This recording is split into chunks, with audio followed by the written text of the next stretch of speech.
Bonsoir et bienvenue dans l'atelier de RCC, ce coup-ci pour les résultats de mesure après modif autour du 897.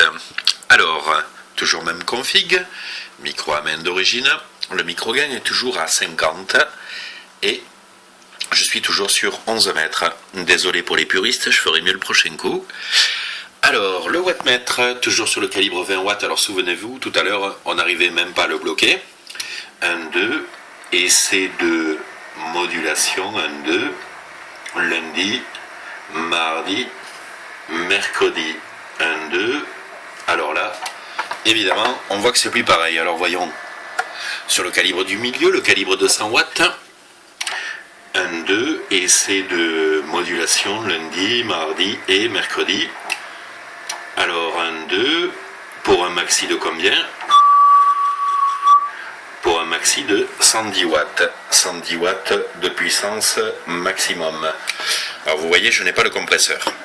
Alors à ce stade, je pense que si on analyse les résultats obtenus, on peut s'apercevoir que le ratio de modulation a notablement été amélioré, c'est-à-dire que on n'a pas exagérément augmenté la puissance maximum pour arriver à ce résultat-là. Si je dis ça, c'est parce que la facilité voudrait que on mette la puissance au maxi, ce qui porterait préjudice à tout un tas de choses, et ce que je ne valide pas du tout.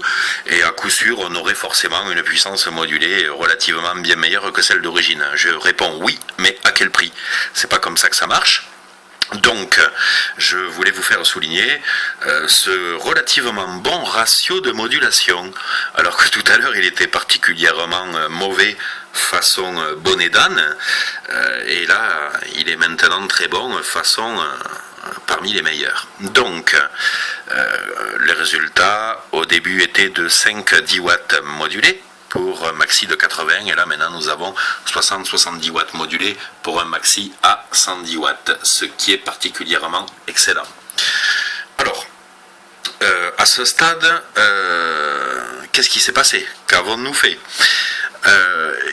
Il y a donc une double lacune sur ce poste que j'ai oublié de souligner tout à l'heure, qui est la suivante.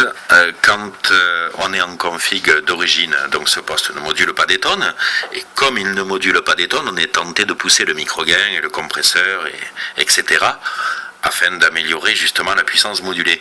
Et le paradoxe, c'est que quand on fait ça, on se retrouve avec un taux de distorsion très élevé. Donc une double lacune pour cet appareil, il ne module pas, et en plus quand il module avec de la distorsion. Alors, il y a là une véritable lacune au niveau de la polarisation des différents étages de cet appareil. Alors la polarisation, je vous rappelle pour ceux qui voudraient vérifier et la régler, au niveau du pré-driver, ça se règle ici et ici. Le switch de débrayage est ici. Le jumper de mesure est ici. Et le réglage du driver, les réglages du driver sont ici et ici.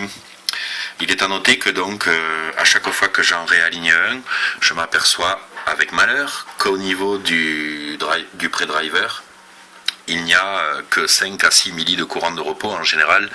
Je vous rappelle que 5-6 milli, c'est très très proche de la classe C, la classe C étant la classe non linéaire. Vous voyez ce que je veux dire, hein ? Donc, première explication, puis deuxième explication, il faut également réaligner T1033, qui est le transfo moyenne fréquence, ici.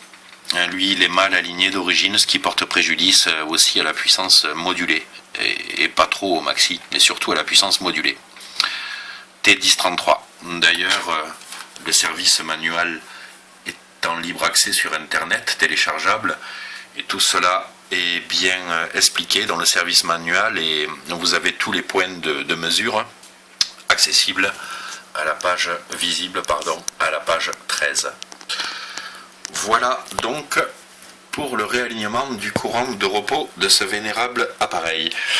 Alors, à ce stade également, nous avions levé une lacune sur la puissance VHF. Je rappelle à notre aimable public qu'en VHF, il faut vraiment s'en tenir aux 50 watts, donc tout à l'heure il sortait 40, je l'ai réglé à 50, mais j'ai surtout travaillé sur le régime impulsionnel, donc le gain FI évidemment, pour améliorer la puissance modulée. Alors, ceci étant dit, je vous donne une dernière information qui vaut ce qu'elle vaut, c'est-à-dire que je suis en train de créer un site internet, je vous ai préparé tout un tas d'effets spéciaux, tels que, waouh, la feuille qui passe. Alors, ce nouveau site internet qui est en cours de création s'appelle d'ores et déjà, le nom de domaine est déposé, radiowork.fr, ça sera la division technique de RCC, où vous pourrez trouver, avec bonheur j'espère, tout un tas d'articles techniques sur les modifs et autres améliorations de matériel radioamateur et CB, avec tout un tas d'articles et photos. Je pense que ça risque d'être sympa. Voilà, affaire à suivre donc pour Radio Work en 2013. Je vous remercie de m'avoir suivi et j'attends avec impatience vos commentaires à rcc34@aol.com. Bonne année!